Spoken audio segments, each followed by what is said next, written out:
All right, Craig Button's here to join me. I just knocked my pen down. I'm so nervous and excited about talking to Craig. It's been so long. Great to see you, my friend. Edmonton has their second three-game win streak of the season after beating the Golden Knights in a shootout. You know, it's tough, obviously, to give up that lead and have to go to a shootout and give up a point to a division opponent. But Connor McDavid looking very much like vintage 97, Craig, isn't he? Yeah, I mean, we saw him earlier this year where he just didn't look like he was as kind of what I would call, we expect such a high level of proficiency and productivity with him. He just was off by a little bit. He's no longer off. I mean, they could have won that game in the overtime. I mean, a perfect pass to Evan Bouchard. But his game now is really creating so many different challenges for opponents and so many opportunities for his team. I mean, you think about, 11 points, or 12 points in his last 3 games. I mean, that is massively impressive. I thought, Jay, that at the 50-game mark that McDavid would be playing, that he'd be leading the league in scoring. He might be leading the league in scoring by next week.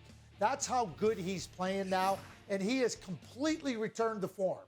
And, any questions about where he was at, was he injured or whatnot, it's over. It's done with. And for opponents now, the headaches have begun. The sleepless nights for coaches have begun because Connor McDavid is back. He really is. Leafs are back, too. They needed that win, Craig. They snatched victory from the jaws of defeat in the shootout. But I thought it was interesting what Brad Treliving said about his team at the quarter mark of the season. He described it as a bit of hit and miss, I believe is how Mr. Treliving described it. Would you concur? What are your thoughts on the Leafs a quarter way through the year? Well, I mean, why don't we just pick up on the term, hit and miss, okay? So this is supposed to be a team that is supposed to hit a lot more than they miss. So if we use baseball analogies, they're hitting well below 300, and they have a lot of swing and misses in their play. So Brad Treliving now has had the great opportunity to watch his team for 20-plus games, and what he's clearly seeing is this ain't a Stanley Cup contender. Not with that blue line. There is no way this team can even think about competing for the Stanley Cup with that blue line the way it's currently constructed. So now Treliving has had a real good look at his team up close and up front, and he knows now he's got to go and get defensemen, not a defenseman, defensemen. He needs 2, and they need to be cut from this kind of a mold. Big, strong, hard, physical, lots of length. No little guys on the blue line.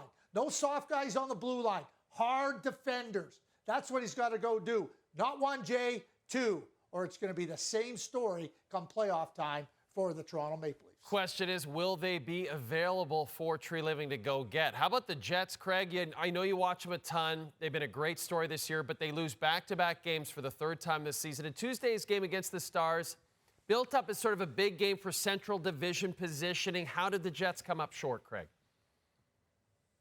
Well, they came up short because in a really tight defensive game, that after the Dallas Stars had given up 7 goals, all the players heard about for the next days from Peter DeBoer was, we're going to have to play better defense. Well, they came out and they played great defense. But the Winnipeg Jets played great defense as well. So now you're in the game, and now opportunities present themselves. Not 1 5-on-3 power play, 2 5-on-3 power plays. In a game where you know your opportunities are going to be far and few between, these are golden opportunities. And what the Winnipeg Jets did is they stared a gift horse in the face and didn't take advantage of it. You cannot do that in this type of a game where you're going to get so many, where you're only going to get so many chances. That's what happened to the Winnipeg Jets. 2 5-on-3 chances in this game.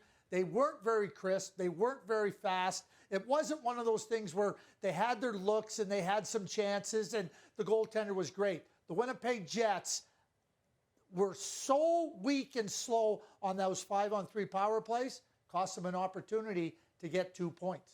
Rick Bowness back behind the bench. Have a feeling we know what he's going to be working on in practice over the next few days ahead of the Jets' next game, which happens to be against the Edmonton Oilers. That will be on Thursday. The Leafs will host the Kraken on Thursday night, and Craig Button's back just like Connor McDavid, baby.